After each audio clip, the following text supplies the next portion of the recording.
This week, why did we make an app? No, really. Why did we have to make an app?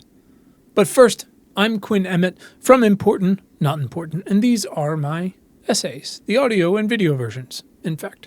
Hit subscribe right now wherever you're listening or watching to get these essays and my conversations with the world's smartest people every single week. You can find the email version and the web version and links to everything at importantnotimportant.com or in your show notes. And, apropos of this essay, you can also take action on the causes you give a shit about at whatcanido.earth. Whatcanido.earth. One day I'll get that straight. Anyways, why did we make an app? You'd think that, considering we just spent 2 years building our new What Can I Do app, that I'd have a really good answer for why we were doing it in the first place. But I didn't. Not until about a week ago. I knew, of course, the practical reasons why it needed to exist and had a good idea of what I wanted it to look and feel like. I'll share that whiteboard photo someday. I knew it was the natural evolution and a significant missing piece of our work so far. But I had never really interrogated myself to understand why I was so hell-bent on building an app, a tool, really, that gathered all of the action steps we'd researched over the years, and any going forward, and made them accessible to anyone across the world anytime they wanted or needed them. At Important, Not Important, we cover climate change, hunger, AI ethics, ecosystem decline, education, biotech, and other fun stuff. And from a human perspective, because humans are, for the most part, for better or worse, in the driver's seat around here. It's why the subtitle of these essays is 250,000 years of humans fucking around and finding out. The decisions we make individually and as a people are mostly predictable because we never really change, but they're more connected now and more impactful than ever. The good news is that also means the good you choose to put into the world can put a much bigger dent in the universe than ever before. Which is why, for example, one, or I guess really two of my favorite questions to ask my guests and offline are, one, why do you have to do this work? And number two, why do you have to do this work? Let's gently expand on those. Number one, again, why do you think it's essential that, of anyone, you are the particular person to do this particular work? Why are you so special? What do you bring to this? Number two, what internal reason do you have where you absolutely have to do this specific work? Why are you obsessed with this problem or opportunity? Regarding our new app, I had, of course, never asked myself either of these questions. And I never did. This, despite the questions and the focus of these essays being the decisions we make are mostly predictable because we never really change. We want security and all that stuff, and because the decisions we make, good or bad, are more connected and impactful than ever. You get it. But about a week ago, my kid asked me, and I answered him, and it all suddenly, predictably, made sense.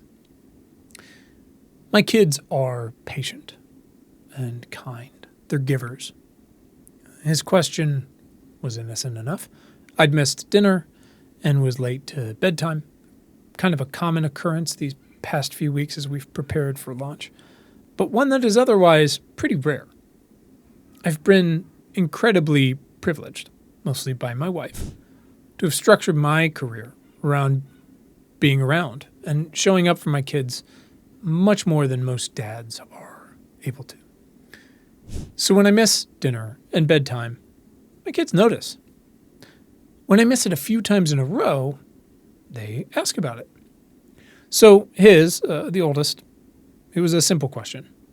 Hey, what were you working on?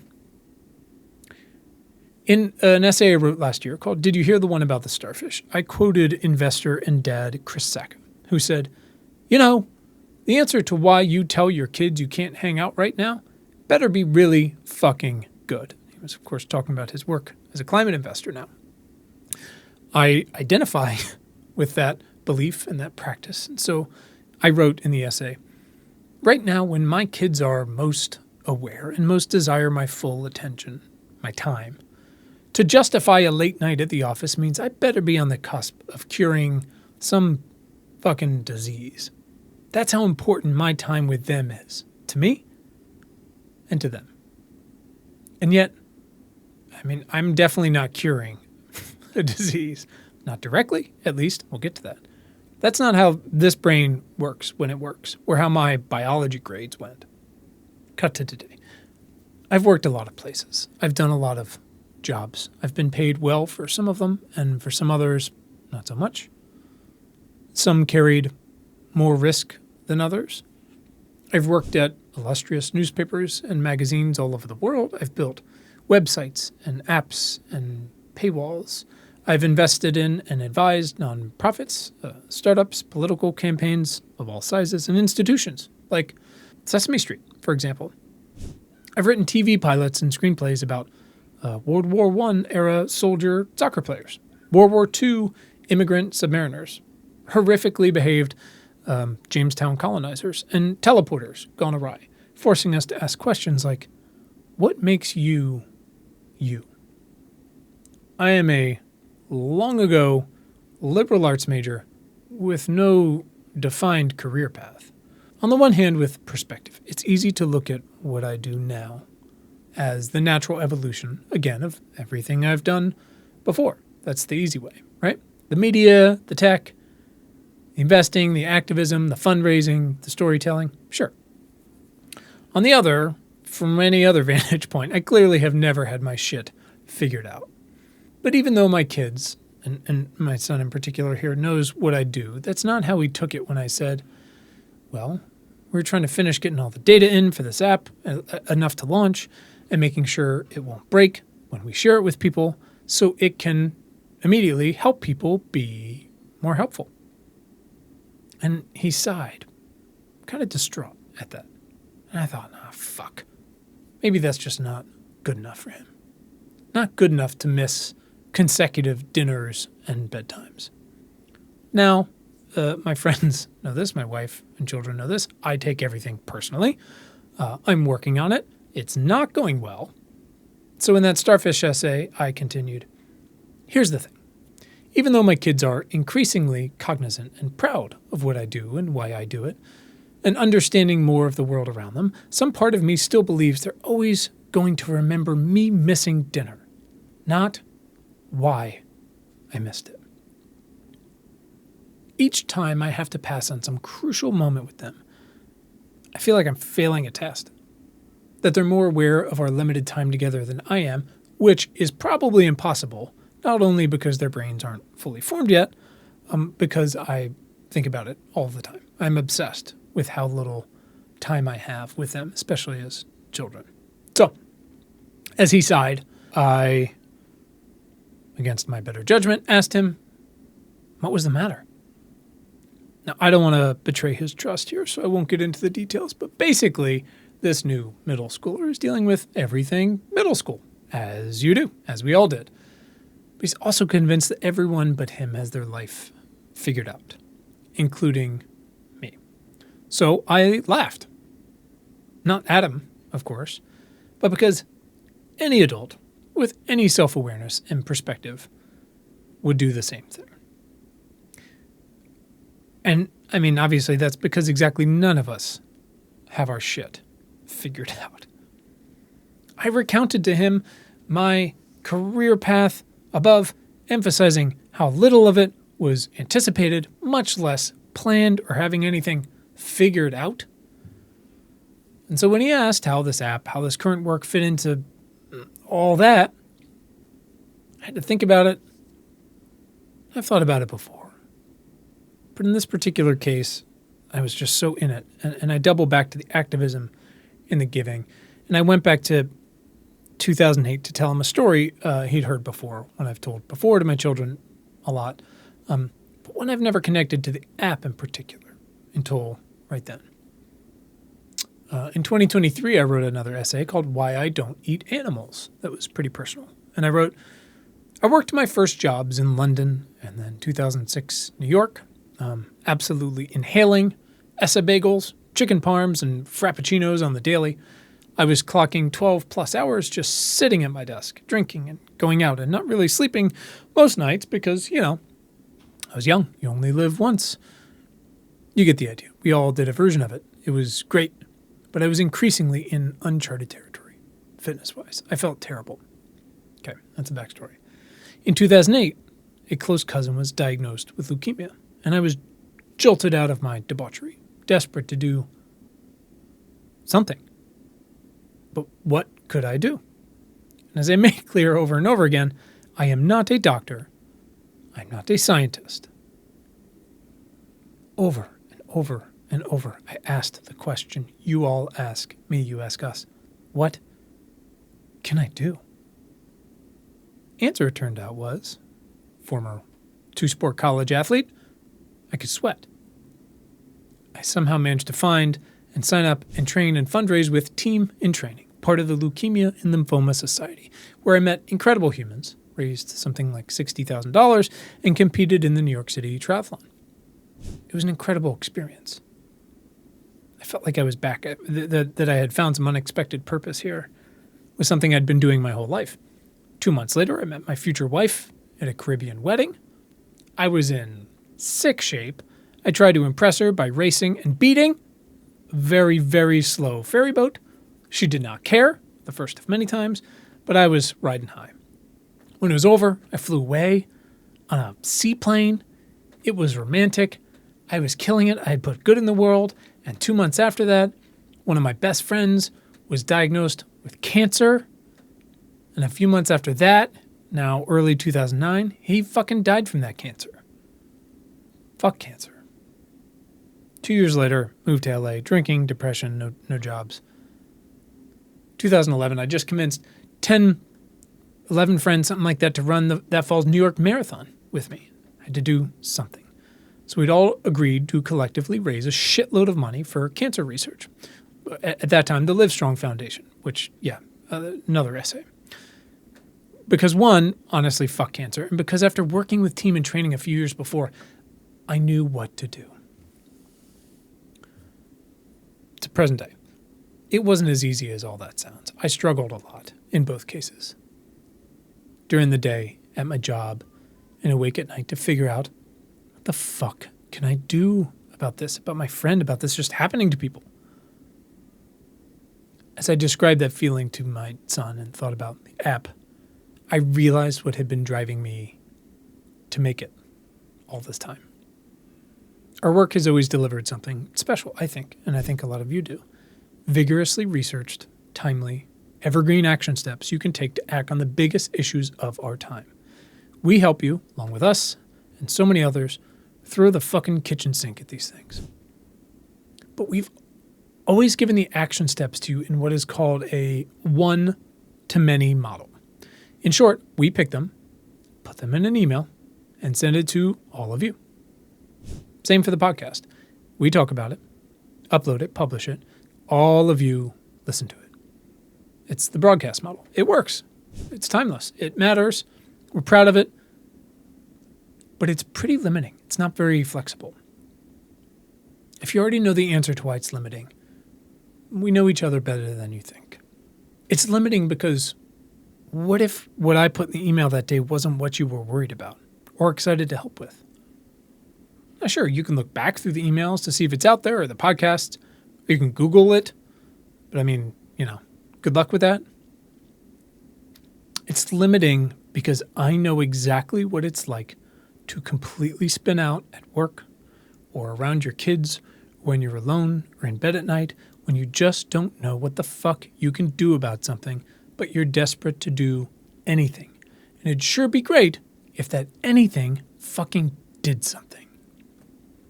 In an essay called How Does the Brain Work, I wrote, it's easy to think that unless you are a neuroscientist, a neurosurgeon, a neurologist, a neuropharmacologist, a psychiatrist, someone studying to become one of these, or a gut scientist like my friend Gautam, who is linking up with brain people to ask even bigger, harder, more consequential questions. If you're none of that, you're really not going to contribute to how we make meaningful progress on how we understand the brain.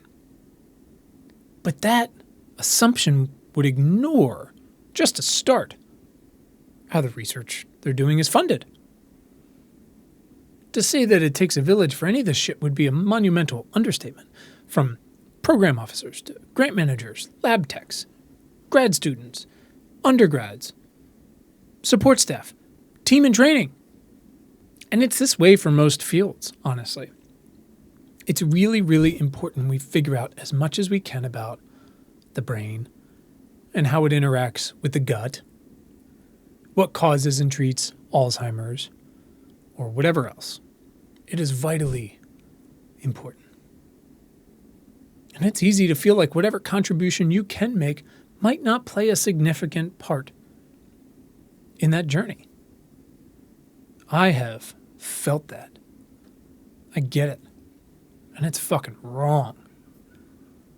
Yeah, self-awareness is key. It's built in the app.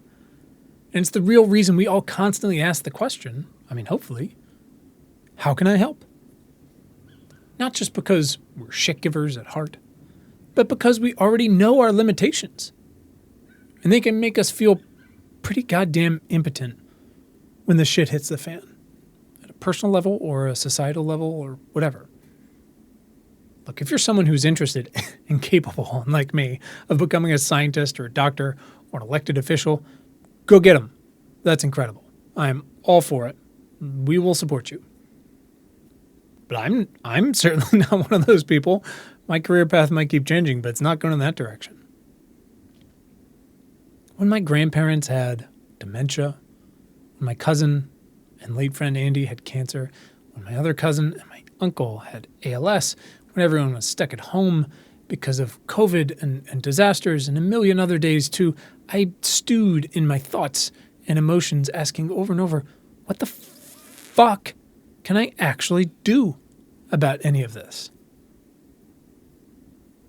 And the best answer is, of course, what can you do? Because you can always show up.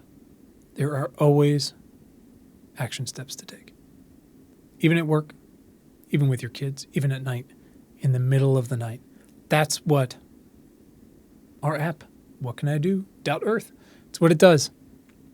It's self-serve. All of our really, really impactful actions are just 3 clicks away, no matter what your resources or what time it is, whenever and however much you need it. That's the answer I gave him. That's why I had missed a few dinners. Because for 15 years, I've been trying to recapture that feeling of finding team in training, of running a marathon through my tears for a reason. And for the last 2 years, I've been working alongside a very small but passionate team to build the app I needed then and now. When people sign up for our newsletters, they get an automatic email that asks, why are you here? And the volume and variety of responses we get from endowment chairs and third grade teachers, grandparents, law partners, sculptors, students, senators. Man. I described that to him and I said, look, fortunately and unfortunately, there are many, many more people who give a shit than ever before for a million more reasons. And I know how at least a privileged version of that feels, so the least I can do is help those people answer the question, what can I do for themselves whenever they need it the most? There have been people fighting for every cause under the sun for decades and centuries, usually because they have to. I don't have to. I'm so lucky. And we have so many allies who've been doing the work to connect new people like yourselves to existing frontline heroes for years. None of this is a new idea. But, and this is 100% my fault, I couldn't see through my own darkness to find them, so I get that. Team and training and so many others have been doing their thing for years. But finding them when I needed them, it felt like a fucking miracle to me. In the same breath, years later, when my friend Andy was on his way home to hospice, I remember getting that email. The only thing I could think to do was drink and call my mom, who knew exactly what I needed to do. Come home. Because the only thing left to do was be together. And frankly, an app can't help you then, because sometimes that's it. Sometimes when everything else has been said and done, the most important thing we can do, whether we're doctors or researchers or lab techs or grant writers or event planners or artists or carpenters or marathoners, is be together. Stand together. Cry together. Remember together. Make sure it doesn't hurt anyone else ever again together. Sarah Jacquette Ray wrote in 2023 that we can feel buoyed that we are not alone in our efforts when we recognize that we are part of what Martin Luther King Jr. called a network of mutuality, what Vietnamese monk Thich Nhat Hanh called interbeing, and indigenous epistemology recognizes as all our relations. Not all of us can do everything or fight every fight. Some of us are much more skilled in one thing or another, have more resources than others, have lived experiences so different from one another, or not locked in as many intersecting predatory systems as others. Our job is, in fact, to unlock those presents. It has been glaringly clear to me over the course of this work, especially that I, and many of you, not all of you, have what Viktor E. Frankl described as a freedom to take a stand toward the conditions. But neither you or I can do it alone. Nor can the scientists working on kids' leukemia, depression, and Alzheimer's, making rice and coffee safe from the heat and drought and floods, or the candidates running for school board, for judge, lieutenant governor, the journalists, the artists, the investors. That's not what compound action is, going it alone. At one point when we were building the app, our one and only developer, Connor, an incredible human being, said, hold on, you want to build a social network in this? Am I reading this right? Kind of. The social networks we've come to know and loathe are coming apart the way the empire comes apart in Foundation. Very, very slowly and inevitably. Terrifying everyone who built fortune on the backs of a world connected for the first time, for better or worse. Now, I don't want any of that bullshit. The entire world can search our app for free as many times as they want, forever. If you want to keep track of the actions you've taken and the ones you want to take later, and if you want to connect with other shit givers, you can make a profile and you can leave it private and share it with the world, and you get a 30-day free trial to do it, and then it's $2 a month or $20 a year. That's all we're asking. And the world will know it's you because we verify every public profile. So you can actually trust you're following a real person in your darkest moment, whether they're a family member, a philanthropist, an athlete, a celebrity, whatever. And so that person can trust that there are real people following them, and this time, in this network, for a reason. The candidates that will flip houses and the doctors and nurses and teachers and organizers and organizations that are working on the front lines of the future today need much, much, much more help. It is my entire job to connect you to them, to help you keep up with their work, to help you understand how it relates to the past and the future and how we act, and connect you to them, so that in the dark of night we can each see and be inspired by all of the many ways so many of us around the world are taking action right now, in this minute, and now in this minute, and the next one, over and over again, no matter your time zone. Because somewhere at their job, or newly out of one, in their darkest minute or most hopeful, someone can and will find you and see the actions you've taken in your little profile and the ones you favorited for later, knowing then you've done so much already, but you're not at rest. There's always more to be done. Hey, let me check out that. I had never thought about that. You can see it right there.